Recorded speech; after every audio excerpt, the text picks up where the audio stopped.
Hello बच्चों, कैसे हैं आप सब। आज हम लोग lecture 5 mechanism of organic reaction का पढ़ेंगे, जिसमें से हम लोग बताएंगे आज का हमारा जो टॉपिक होगा फ्री रेडिकल।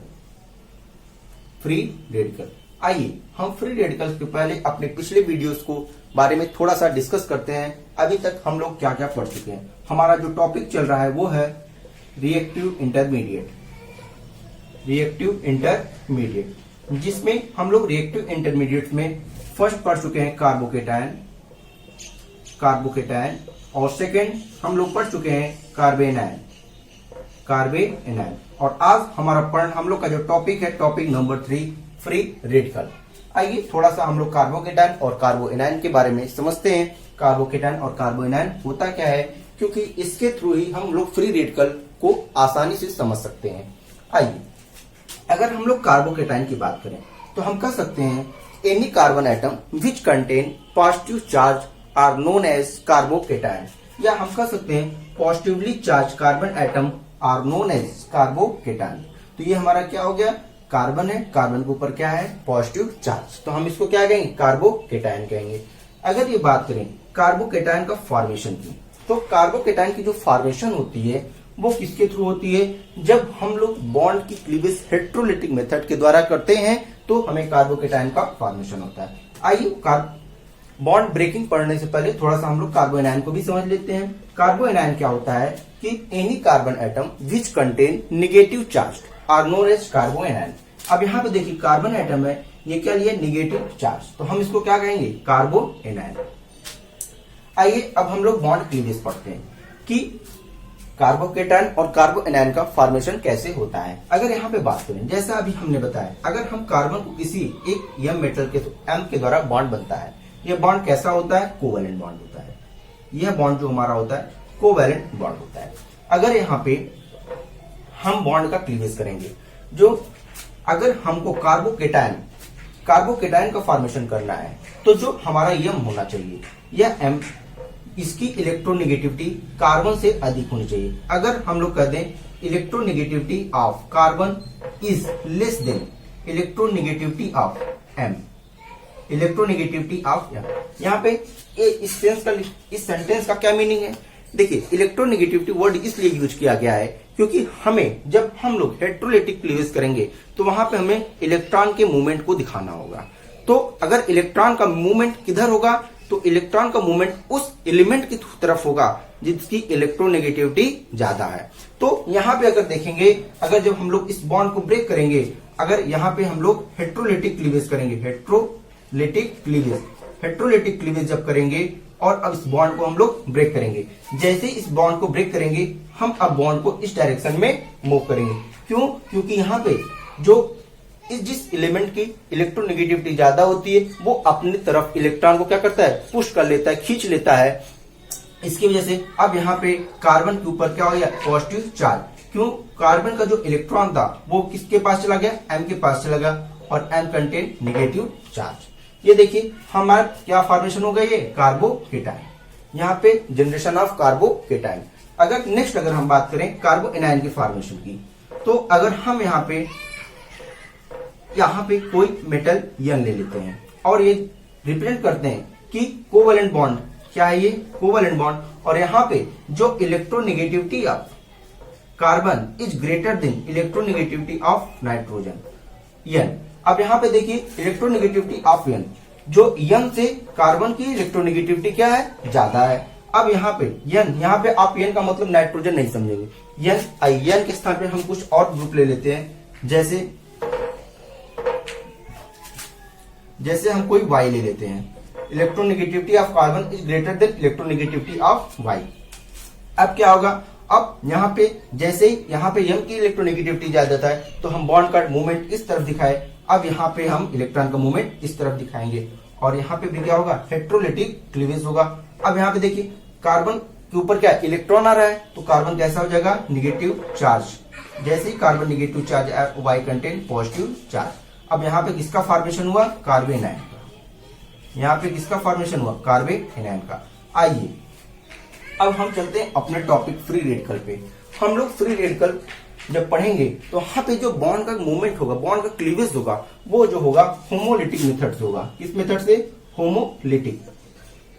होमोलिटिक मेथड से होगा। होमोलिटिक मेथड में क्या होता है, यहाँ पे देखिए, जब जैसे अगर हम एज्यूम करें ये कार्बन कार्बन बॉन्ड है, इसको हमें ब्रेक करना है, तो होमोलिटिक क्लीवेज वहीं पे होगा जहां पे electronegativity of carbon will be similar, approximately same होना चाहिए या सिमिलर होना चाहिए इसके इलेक्ट्रोनेगेटिविटी। तब हम क्या करेंगे, बॉन्ड का जो ब्रेकिंग होगा वो क्या होगा, होमोलिटिक क्लीवेज होगा। और जब बॉन्ड का होमोलिटिक क्लीवेज, क्योंकि यहाँ पे जो कार्बन की इलेक्ट्रोनेगेटिविटी ऑफ कार्बन है यह सिमिलर है इलेक्ट्रोनेगेटिविटी ऑफ, यहाँ पे अगर कार्बन ना रिप्रेजेंट करके हाइड्रोजन H रिप्रेजेंट कर दें तो कार्बन और हाइड्रोजन की इलेक्ट्रोनेगेटिविटी लगभग सिमिलर होती है। अब जब इस बॉन्ड को हम ब्रेक करेंगे, अब यहाँ पे आप देखेंगे जब क्योंकि दोनों कार्बन और हाइड्रोजन की इलेक्ट्रोनेगेटिविटी क्या है, सिमिलर है, तो ना कार्बन इलेक्ट्रॉन को अपनी तरफ ला सकता है, ना हाइड्रोजन अपने तरफ इलेक्ट्रॉन को ले जा सकता है। अब हम क्या करेंगे, दोनों को इलेक्ट्रॉन शेयर कर देंगे, बॉन्ड को क्लीवेज करेंगे। तो यहाँ पे देखिए कार्बन अपना एक इलेक्ट्रॉन और एक इलेक्ट्रॉन हाइड्रोजन लेके चला गया। अब यहाँ पे जो फॉर्मेशन हुआ ये हमारा क्या हो गया, free radical. Carbon contain odd electron, अगर कोई भी कार्बन एलिमेंट, कार्बन एटम अपने ऊपर कोई एक ऑड इलेक्ट्रॉन को रखता है, हम उसको क्या नाम देंगे, फ्री रेडिकल। आइए अब चलते हैं अपने टॉपिक पे। हमारा आज का टॉपिक जो होगा फ्री रेडिकल। फ्री रेडिकल से अभी तक जो आपको बताया उससे यह चीज क्लियर हो गया होगा कि हमें फ्री रेडिकल के फॉर्मेशन के लिए बॉन्ड का जो क्लीवेज करना होगा वो किस मेथड के द्वारा करना पड़ेगा, होमोलिटिक क्लीवेज। तो अगर हम लोग इसकी डिफिनीशन की बात करें तो लिख सकते हैं free radical is reactive intermediate which is formed which contain odd number of electrons।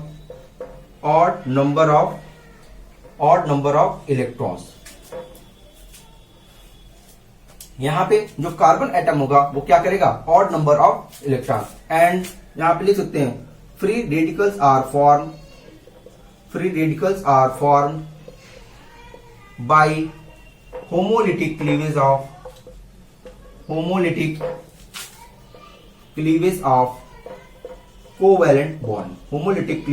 Covalent bond. जब किसी भी बॉन्ड का हम लोग क्या करेंगे, होमोलिटिक क्लीवेज करेंगे तो फ्री रेडिकल का फॉर्मेशन होगा। और यहाँ पे अगर रिप्रेजेंट कर दें कार्बन कार्बन फ्री रेडिकल, यहाँ पे क्योंकि यहाँ पे दिखाएंगे इलेक्ट्रोनेगेटिविटी ऑफ कार्बन क्या होती है, सेम होती है। तो यहाँ पे आप देखेंगे अब बॉन्ड का हमें क्या करना है, ब्रेक करना है। तो बॉन्ड को ब्रेक करने के लिए हमें क्या करना होगा, होमोलिटिक क्लीवेज करना होगा। और होमोलिटिक क्लीवेज के लिए हम लोग हाफ एरो नोटेशन को रिप्रेजेंट करेंगे। हाफ एरो नोटेशन, जैसा अगर हम बॉन्ड का डायरेक्शन मूवमेंट इस प्रकार से दिखाते हैं, यहाँ पे एरो नोटेशन इस प्रकार से दिखाते हैं, तो ये होता है हाफ हेडेड एरो। और ये क्या होता है, डबल हेडेड एरो। जब हम लोग इलेक्ट्रॉन पेयर का मूवमेंट दिखाना होता है तो हम लोग डबल हेडेड एरो का यूज करते हैं। और जब हम लोग सिंगल इलेक्ट्रॉन का मूवमेंट दिखाना होता है तो हम लोग हाफ हेडेड एरो का यूज करते हैं। तो अब यहाँ पे क्या करना है, हमें सिंगल इलेक्ट्रॉन के मूवमेंट को रिप्रेजेंट करना है, इसलिए हम क्या कौन सा एरो यूज करेंगे, हाफ हेडेड एरो। और हम इस बॉन्ड को इस डायरेक्शन में और इस बॉन्ड को इस डायरेक्शन में ब्रेक करेंगे। अब आप देखेंगे जब कभी भी हम लोग फ्री रेडिकल का फॉर्मेशन करना होता है तो हम लोग कुछ इंटरमीडिएट का यूज करते हैं, जैसे किसी के प्रेजेंस में करना होता है। तो फ्री रेडिकल को फॉर्मेशन के लिए हम लोग या यहाँ पे HMU सनलाइट का यूज कर लेंगे, या फिर हम लोग हीट का यूज करेंगे, और वो भी हीट एबव 500 डिग्री सेल्सियस, या हम लोग यूवी रे, अल्ट्रावायलेट विजिबल रे का यूज करेंगे। तो हम लोग किसी न किसी के प्रेजेंस में यह रिएक्शन कराते हैं। Then formation of free radical takes place. This is free radical. Next अगर हम बात करें टाइप्स ऑफ फ्री रेडिकल के टाइप्स की बात करें तो फ्री रेडिकल 3 प्रकार के होते हैं। जैसा अभी तक हम लोग पढ़ के आए, प्राइमरी, सेकेंडरी और टर्शरी कार्बोकेटायन और कार्बोएनायन में पढ़ चुके हैं। तो यहाँ पे भी हम लोग टाइप्स ऑफ फ्री रेडिकल पढ़ेंगे। फ्री रेडिकल जैसा type number first primary free radical, जिसे हम लोग 1 डिग्री फ्री रेडिकल्स के नाम से भी जानते हैं। अगर यहां पे बात करें, this is ethyl free radical, इसका रिप्रेजेंटेशन क्या होगा, CH3CH2 डॉट। नेक्स्ट अगर बात करें, ये देखिए ये क्या है, प्रोपिल फ्री रेडिकल, ये हमारा propyl CH3 CH2 and CH2, ये देखिए प्रोपिल फ्री रेडिकल। अगर हम बात करें यहां पे, this is butyl free radical, इसके स्ट्रक्चर की बात करें, CH3 CH2 and CH2 dot, this is butyl free radical. Next अगर हम बात करें benzyl free radical, benzyl free radical CH2 dash, this is benzyl free radical, benzyl free radical, this is benzyl free radical. Next हम लोग type second की बात करते हैं, जो हमारा होगा secondary free radical. Secondary free radical को हम लोग 2 डिग्री फ्री रेडिकल्स के नाम से भी जानते हैं। तो यहां पे हमारा क्या हो जाएगा, सेकेंडरी। अगर हम लोग बात करें सेकेंडरी, इससे हम लोग 2 डिग्री फ्री रेडिकल्स के नाम से भी जानेंगे। और यहां पे अगर हम बात करें, this is secondary free radical, this is secondary free radical. यहां पे देखिए कार्बन एटम है, कार्बन क्या है, ऑड इलेक्ट्रॉन रखा हुआ है और इसके साथ साथ 2 कार्बन ग्रुप से अटैच्ड हुआ है। अगर इसकी स्ट्रक्चर की बात करें, ये देखिए CH3 CH3 contain odd number of electron, single electron, this is free radical. अगर हम इसकी नेमिंग की बात करें, हम इसको लिख सकते हैं isopropyl free radical, isopropyl free radical, ये हमारा क्या हो जाएगा, आइसोप्रोपिल फ्री रेडिकल। नेक्स्ट अगर हम बात करें यहां पे, इधर इसको बात करें, हम क्या करते थे, secondary butyl free radical, secondary butyl free radical. ये देखिए यहां पे अगर counting first second third and fourth 4 carbon की चेन है तो ब्यूटिल हो गई, और यहाँ पे second position carbon number second पे अटैच्ड है, इसे सेकेंडरी ब्यूटिल फ्री रेडिकल्स के नाम से इसको जानते हैं। नेक्स्ट अगर हम बात करें टर्शरी फ्री रेडिकल्स क्या होते हैं, टर्शरी फ्री रेडिकल को हम लोग 3 डिग्री फ्री रेडिकल्स के नाम से भी जानते हैं। टर्शरी, जब कार्बन एटम जब ये क्या है, फ्री रेडिकल जब किसी भी 3 कार्बन एटम से अटैच हो जाएगा, ये क्या हो जाएगा, हमारा टर्शरी ग्रुप हो जाएगा, ये हमारा क्या हो जाएगा, टर्शरी ग्रुप हो जाएगा। और अगर इसकी नेमिंग की बात करें, तो इसका जो नेमिंग हो जाएगी टर्ट ब्यूटाइल फ्री रेडिकल, ये क्या हो जाएगा हमारा टर्ट ब्यूटाइल फ्री रेडिकल। अगर नेक्स्ट बात करें, यहां पे बात करें तो ये क्या हो जाएगा हमारा, देखिए 1 2 3 4 कार्बन की चेन और ये 5, हम इसको क्या करते हैं, टर्ट पेंटाइल फ्री रेडिकल, ये हमारा क्या हो जाएगा, टर्ट पेंटाइल फ्री रेडिकल। ये हो गए types of free radical. Next अगर हम बात करें, जैसा अभी हमने आप ऊपर बताया, अगर यहां पे generation of free radical,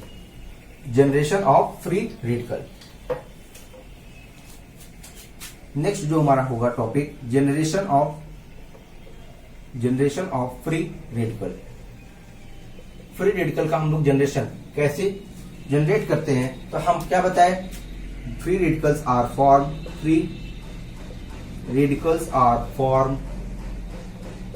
form by homolytic cleavage of covalent bond। यहां पे आप दिखाएंगे कार्बन, यहां पे आप क्या करेंगे, इन द प्रेजेंस ऑफ, जैसा भी हमने बताया, हम किसके क्या, सनलाइट के प्रेजेंस में कर लें, सनलाइट को HMU के थ्रू रिप्रेजेंट करते हैं। अब यहां पे देखिए, अगर हम इसको हाइड्रोजन से अटैच कर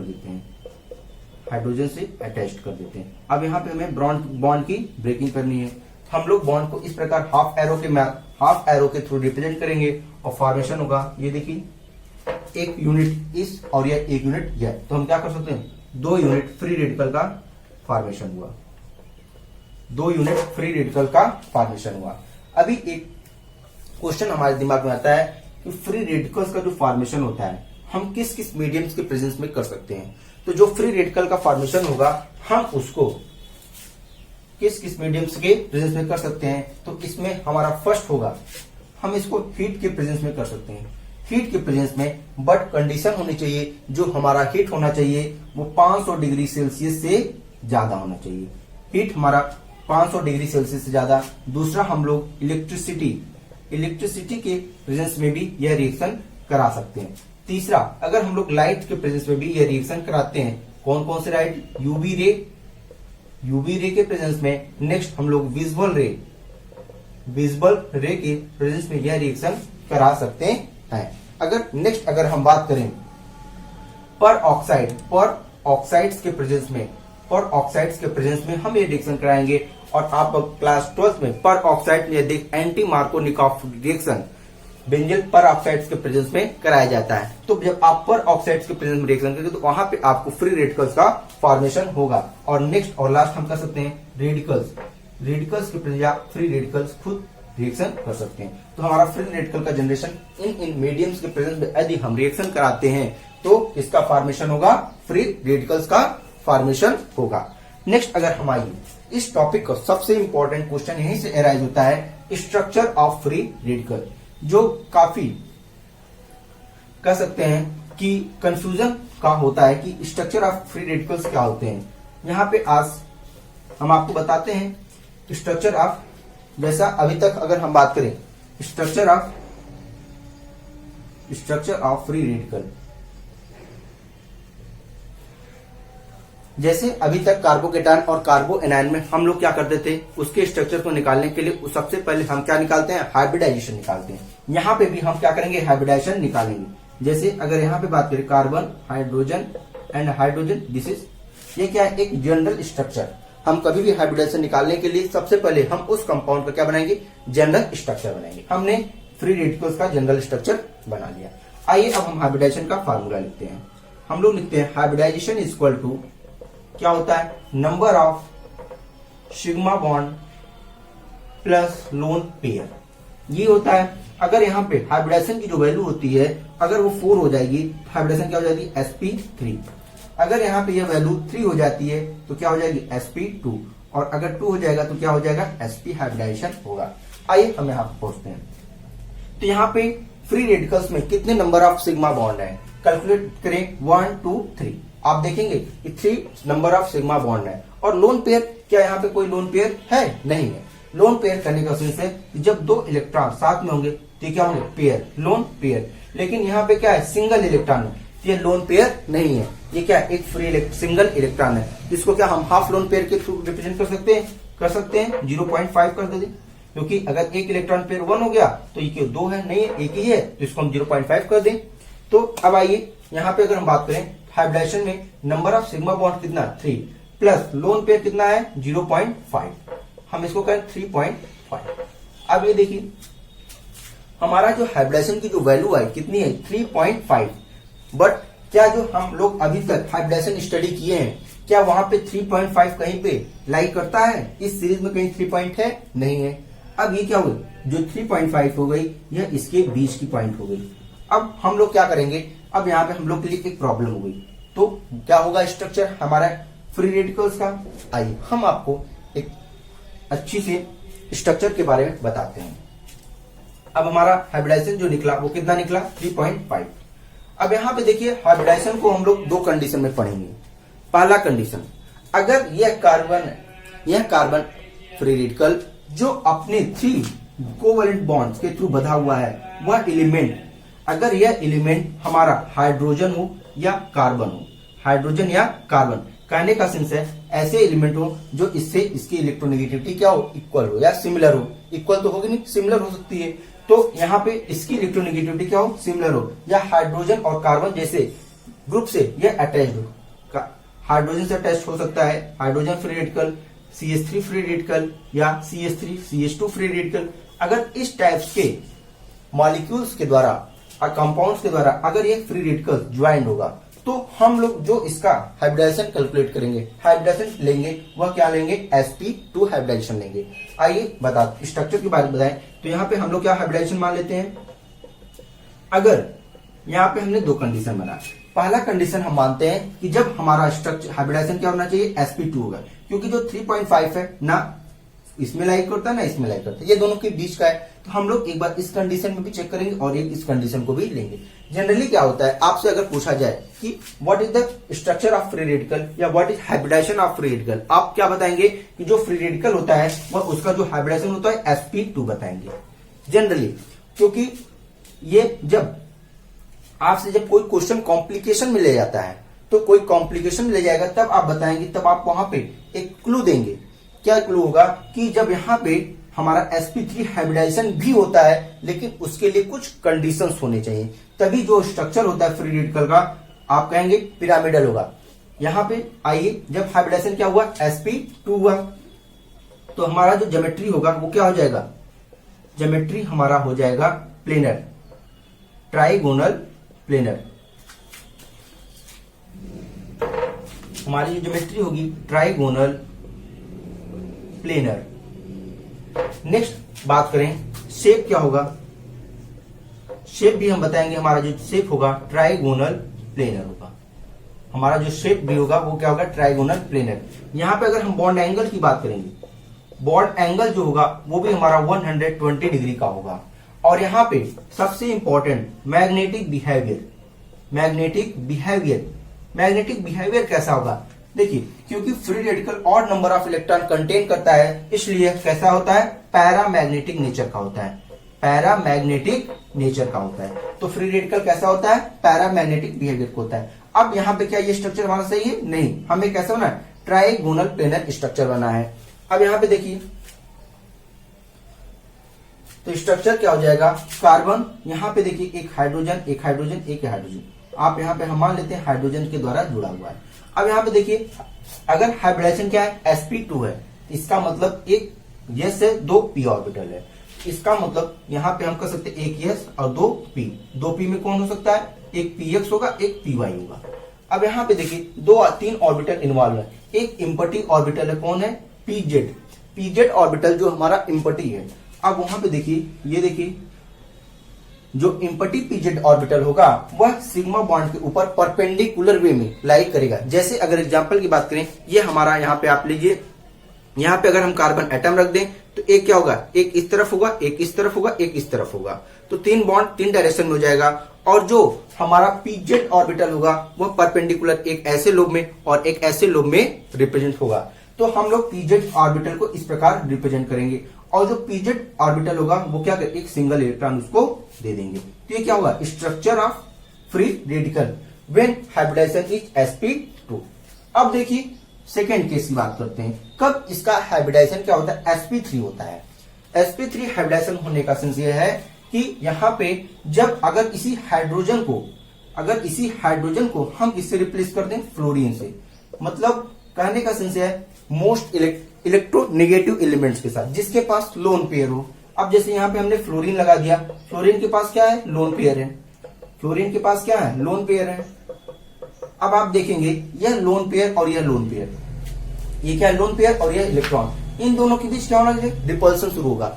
और जब इन दोनों के बीच रिपल्सन स्टार्ट हो जाएगा तो इसका स्ट्रक्चर क्या होगा, वो पिरामिडल शेप हो जाएगा। अब ये समझिए कि ये तीनों एक प्लेन पे ऐसे ऐसे और ऐसे लाइव करते थे। जब इन दोनों के बीच अब रिपल्सन होने लगेगा, जब यहाँ पे हम लोग एक इलेक्ट्रॉन है और इधर भी इलेक्ट्रॉन है और इधर भी इलेक्ट्रॉन है, तो जब इनके बीच रिपल्सन होगा तो स्ट्रक्चर क्या होगा, थोड़ा सा झुक जाएगा। और जब स्ट्रक्चर थोड़ा सा झुकेगा तो कैसा शेप ले लेगा, तो पिरामिडल शेप ले लेगा। तो अब यहाँ पे जो शेप होता है वो पिरामिडल हो जाता है और हाइब्रिडाइजेशन क्या हो जाता है, sp3 हो जाता है। अब यहाँ पे हमारे सभी सिस्टम चेंज हो जाएंगे। अगर बात कर दें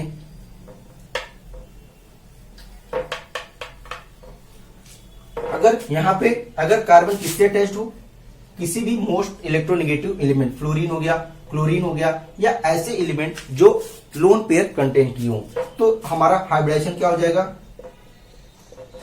हाइब्रिडाइजेशन sp3 हो जाएगा। और जो ज्योमेट्री हो जाएगी या शेप कर दें, यहाँ पे शेप हमारा कैसा हो जाएगा, पिरामिडल हो जाएगा। शेप हमारा क्या हो जाएगा, पिरामिडल हो जाएगा। और ज्योमेट्री हमारा क्या हो, टेट्राहेड्रल। कहने का सेंस है कि हम जो फ्री रेडिकल्स के स्ट्रक्चर्स के बारे में पढ़ेंगे, दो स्ट्रक्चर पढ़ेंगे।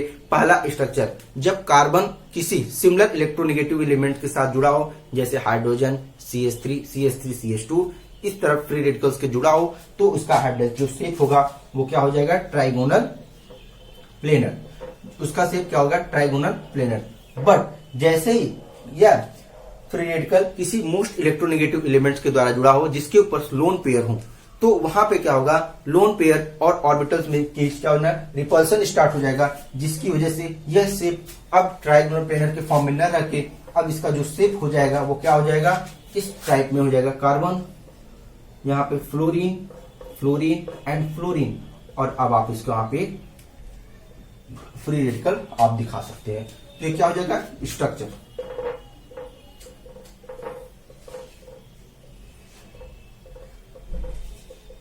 ये रहे structure of free radical. Next अगर हम बात करते हैं nature of free radical, free radicals के नेचर्स कैसे होते हैं।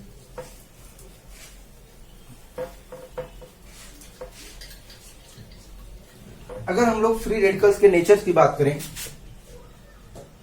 नेचर ऑफ फ्री रेडिकल, जैसा अभी आप देखें फ्री रेडिकल, यहां पे हम इसका ट्राइगोनल शेप बनाते हैं, ट्राइगोनल प्लेनर। ये देखिए इम्पटी पीजेड ऑर्बिटल और ये सिग्मा बॉन्ड। अब यहां पे देखिए हाइड्रोजन, अगर इसके नेचर की बात करें, फर्स्ट आप देखते हैं it contain odd number of electron. तो कोई भी स्पीसीज फ्री रेडिकल है, तो अगर हम बात करें फ्री रेडिकल कितने इलेक्ट्रॉन को कंटेन किया है, देखिए 2, 2, 4, 2, 6 और 1, 7। कितने इलेक्ट्रॉन है इसके पास, 7 इलेक्ट्रॉन है। अगर किसी भी स्पीसीज के पास 7 इलेक्ट्रॉन है और उसको रिक्वायरमेंट कितनी की होती है, 8 इलेक्ट्रॉन की होती है, इसका क्या मतलब ये इलेक्ट्रॉन डिफिशियंट है। ये क्या है, इलेक्ट्रॉन डिफिशियंट है। और कोई भी स्पीसीज अगर इलेक्ट्रॉन डिफिशियंट होती है, उसको हम क्या नाम देते हैं, इलेक्ट्रोफाइल नाम देते हैं। क्या नाम देते हैं, इलेक्ट्रोफाइल। कहने का सेंस क्या हुआ, जो फ्री रेडिकल होता है वह एक इलेक्ट्रॉन डिफिशियंट स्पीसीज होती है, क्योंकि वह अपने वैलेंस शेल में 7 इलेक्ट्रॉन रखती है, जिसकी वजह से यह इलेक्ट्रोफिलिक नेचर को शो करती है। अगर इन सेंटेंस हम कहना चाहें तो कह सकते हैं, since free radical is electron deficient because it contains 7 electron in valence shell, so electrophile, so free radical behaves like electrophile. Next अगर हम बात करें इसके प्रॉपर्टीज की बात करें, तो इसकी प्रॉपर्टीज क्या होगी, तो हमारा नेचर ऑफ फ्री रेडिकल क्या निकला, इलेक्ट्रोफिलिक नेचर का निकला। आइए हम लोग प्रॉपर्टीज की बात करते हैं। प्रॉपर्टीज ऑफ फ्री रेडिकल, हमारी फर्स्ट प्रॉपर्टी होगी free radicals are unstable. First क्या होता है, अनस्टेबल। सेकेंड हम कर सकते हैं highly reactive and short life species. Second अगर हम बात करें फ्री रेडिकल कैसा होता है, इस इलेक्ट्रॉन डिफिशियंट स्पीसीज, ब्रैकेट में आप लिख सकते हैं contain 7 electrons in valence shell, contains 7 electron in valence shell. Point number 3, free radicals behaves like electrophile. Radical किसकी तरह बिहेव करता है, इलेक्ट्रोफाइल की तरह बिहेव करता है। नेक्स्ट हम पॉइंट बात करते हैं, free radicals are paramagnetic in nature. Paramagnetic क्यों होते हैं, क्योंकि इसके पास नंबर अनपेयर्ड इलेक्ट्रॉन होते हैं। तो क्या हुआ, it is paramagnetic in nature. Next अगर हम बात करें ये कैसे behave,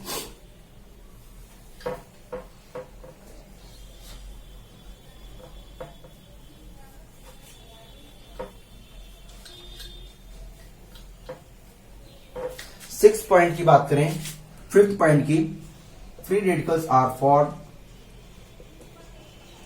formed by homolytic cleavage of covalent bond. Next point number 6, देखिए फ्री रेडिकल्स क्या होती है, एक रिएक्टिव स्पीसीज होती है।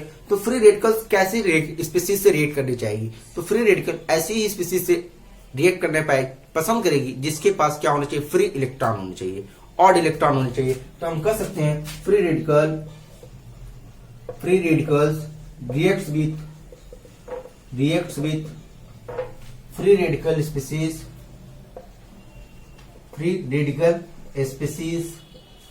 To form neutral compound. जैसे अगर हम बात करें हाइड्रोजन, ये देखिए एक फ्री रेडिकल दूसरा फ्री रेडिकल, तो क्या बनाएगा, H2 का फॉर्मेशन कर लेगा। नेक्स्ट अगर हम बात करें CH3 फ्री रेडिकल, क्या बनाएगा, CH3, ये देखिए ये इसकी प्रॉपर्टी। कहने का फ्री रेडिकल भी रिएक्ट करेगा किसके साथ, फ्री रेडिकल स्पीसीज से रिएक्ट करेगा जिसके द्वारा यह न्यूट्रल कंपाउंड्स का फॉर्मेशन करेगा। नेक्स्ट और लास्ट प्रॉपर्टी की अगर हम बात करें तो जो फ्री रेडिकल्स होते हैं, अभी जैसा हमने आपको बताया किसके किसके प्रेजेंस में रिएक्ट करते हैं, जो एक free radicals are formed in the presence of किसके प्रेजेंस में, ये पॉइंट नंबर 7। पहला हमने आपको बताया हीट के प्रेजेंस में, और हीट में क्या होना चाहिए, 500 डिग्री सेल्सियस से ज्यादा टेम्परेचर होना चाहिए। सेकेंड हमारे पास होना चाहिए इलेक्ट्रिसिटी। थर्ड हमने बताया आपको लाइट में कैसा, 2 टाइप्स की हमने बताया, यूवी और तीसरा विजिबल। नेक्स्ट अगर हमने आपको बताया पर ऑक्साइड। नेक्स्ट हमने आप बताया फ्री रेडिकल्स या इनके प्रेजेंस में फ्री रेडिकल्स क्या होते हैं, रिएक्शन करते हैं। आइए हम अपने टॉपिक्स फ्री रेडिकल्स के लास्ट टॉपिक पे पहुंचते हैं, स्टेबिलिटी, जो यहाँ का मोस्ट इंपॉर्टेंट होता है, stability order of free radicals. अब हम कैसे चेक करेंगे स्टेबिलिटी ऑफ फ्री रेडिकल्स, आइए पॉइंट नंबर फर्स्ट हम बात करें। अगर जैसे एग्जांपल ले लें CH3,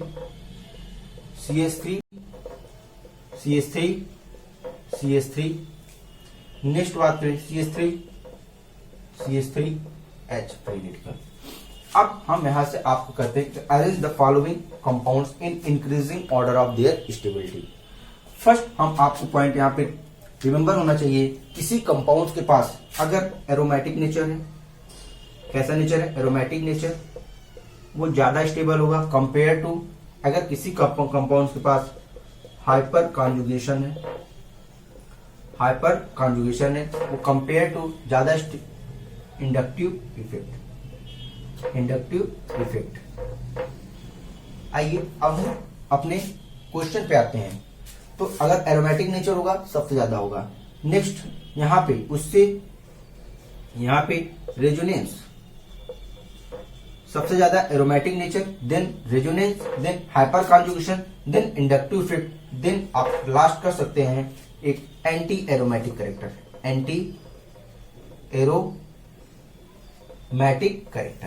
ठीक है।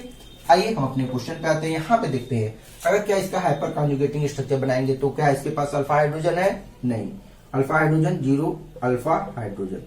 आइए यहाँ पे कितने अल्फा हाइड्रोजन है, यहाँ पे हमारे पास 3 अल्फा हाइड्रोजन है। यहाँ पे कितने अल्फा हाइड्रोजन है, 1 2 3 अल्फा कार्बन है, और 3 अल्फा कार्बन के पास 3 हाइड्रोजन है, तो हमारे पास 12 अल्फा हाइड्रोजन है। नेक्स्ट अगर हम बात करें 3 3 6, यहाँ पे 6 अल्फा हाइड्रोजन है।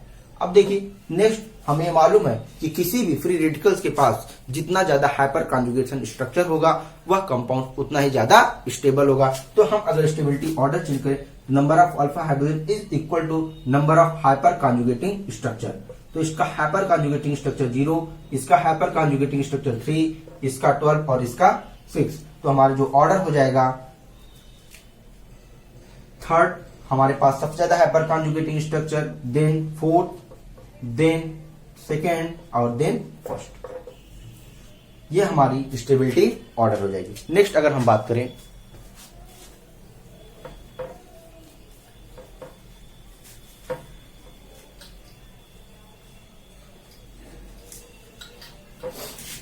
अगर हम लोग नेक्स्ट क्वेश्चन की बात करें, जैसे CH3 CH, यहाँ पे CH2 CH double bond CH2, ये क्या है? Free radicals.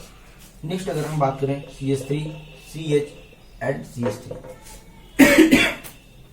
यहाँ पे भी अगर हम आपसे क्वेश्चन करें कि क्या which compound is more stable, तो आप कह सकते हैं, यहाँ पे देखेंगे, यहाँ पे आपके पास क्या मिलेगा? अल्फा हाइड्रोजन कितने हैं? 3 3 6।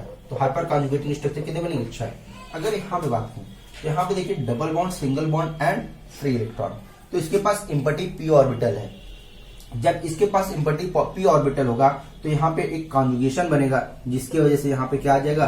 रेजोनेंस इफेक्ट आ जाएगा। और जब रेजोनेंस इफेक्ट आ जाएगा, ये compound is first is more stable then second. Resonance effect क्या करेगा? डोमिनेट कर जाएगा किसके ऊपर? हाइपर कॉन्जुगेटिंग स्ट्रक्चर के ऊपर। तो हमारा फर्स्ट कंपाउंड क्या हो जाएगा?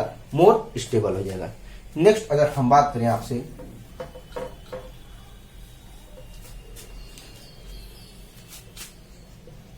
CH2 CH double bond CH2। Next अगर हम बात करें बेंजाइलिक फ्री रेडिकल, यहाँ पे हम बात करें बेंजाइलिक फ्री रेडिकल और यहाँ पे ये एलाइलिक फ्री रेडिकल है। अब हम यहाँ से आपको स्टेबिलिटी ऑर्डर पूछते हैं। अब यहाँ पे आप देखेंगे double bond, single bond, empty p orbital, यहाँ पे क्या है? रेजोनेंस इफेक्ट है। यहाँ पे क्या है? रेजोनेंस इफेक्ट है। तो रेजोनेंस इफेक्ट यहाँ पे भी है, यहाँ पे भी क्या है? रेजोनेंस इफेक्ट है। दोनों कंपाउंड्स में हमारे रेजोनेंस इफेक्ट पाए जा रहे हैं। तो भाई स्टेबल कौन होगा? जैसा हमने हाइपर कॉन्जुगेशन में पढ़ा, जिस कंपाउंड के पास जितना ज्यादा हाइपर कॉन्जुगेटिंग स्ट्रक्चर होगा वह कंपाउंड उतना ही ज्यादा स्टेबल होगा। तो उसी प्रकार आप फ्री यहाँ पे भी रेजोनेंस में देखेंगे कि जिस कंपाउंड के पास जितना ज्यादा रेजोनेटिंग स्ट्रक्चर होगा वह कंपाउंड क्या उतना ही स्टेबल होगा। तो यहाँ पे रेजोनेटिंग स्ट्रक्चर की बात करें तो यहाँ पे कितने रेजोनेटिंग स्ट्रक्चर हो गए? यहाँ पे 3 रेजोनेटिंग स्ट्रक्चर बनेंगे और यहाँ पे 1 रेजोनेटिंग स्ट्रक्चर बनेगा। तो हमारा compound second is more stable then compound first. Okay, next अगर हम बात करें आपसे स्टेबिलिटी ऑर्डर, अगर हमारे पास क्या हो जाए? PH3C फ्री रेडिकल, PH का whole twice C free radical and CH and PH का CH2 फ्री रेडिकल। अब हमने आपसे पूछा what will be the stability order, तो आप स्टेबिलिटी ऑर्डर चेक करेंगे। यहाँ पे सबसे पहले कंपाउंड्स की क्या बनाएंगे? स्ट्रक्चर बनाएंगे, कंपाउंड्स की स्ट्रक्चर बनाएंगे, देन सॉल्व करेंगे।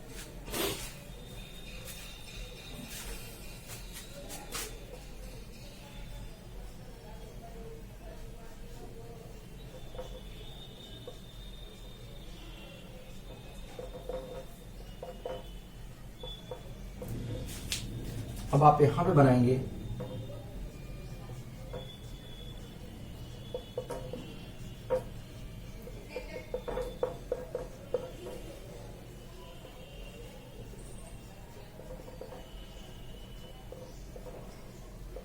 ये देखिए, ये हमारा क्या होगा? स्ट्रक्चर हो गया। अगर यहाँ पे रेजोनेटिंग स्ट्रक्चर की बात करें, यहाँ पे 10 रेजोनेटिंग स्ट्रक्चर बनते हैं। कितने रेजोनेटिंग स्ट्रक्चर बनते हैं? 10। यहाँ पे कितने बनते हैं? 7 रेजोनेटिंग स्ट्रक्चर बनते हैं और यहाँ पे 4 रेजोनेटिंग स्ट्रक्चर बनते हैं। अब फिर आप लगा सकते हैं जिस कंपाउंड के पास जितने ज्यादा रेजोनेटिंग स्ट्रक्चर वह कंपाउंड उतना ज्यादा स्टेबल। तो हमारा first is more stable then second is more stable then third. हमारा स्टेबिलिटी ऑर्डर ये हो जाएगा। आइए अगर हम स्टेबिलिटी ऑर्डर लिखें तो स्टेबिलिटी ऑर्डर हमारा क्या हो जाएगा? फ्री रेडिकल्स में,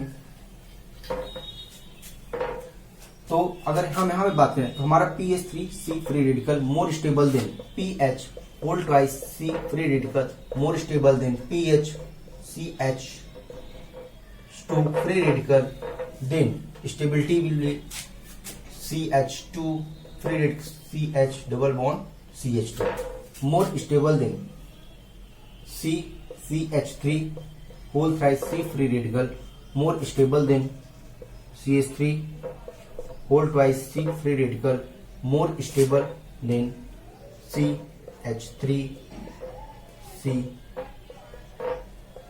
CH2 free radical least stable। तो हमारा क्या स्टेबिलिटी ऑर्डर क्या हो जाएगा, डिक्रीजिंग ऑर्डर ऑफ स्टेबिलिटी। तो गाइस ये रहा आज का कंप्लीट फ्री रेडिकल्स। हम लोग नेक्स्ट वीडियो में आपके पास लाएंगे कार्बीन। हम लोग लेक्चर नंबर 6 में पढ़ेंगे कार्बीन। प्लीज तब तक के लिए वीडियो को लाइक करें, शेयर करें, सब्सक्राइब करें और अपने सभी दोस्तों के साथ शेयर करें, जिससे हम नेक्स्ट वीडियो में और ज्यादा से ज्यादा लोगों के साथ इस वीडियो को देख सकें। Thank you, bye bye.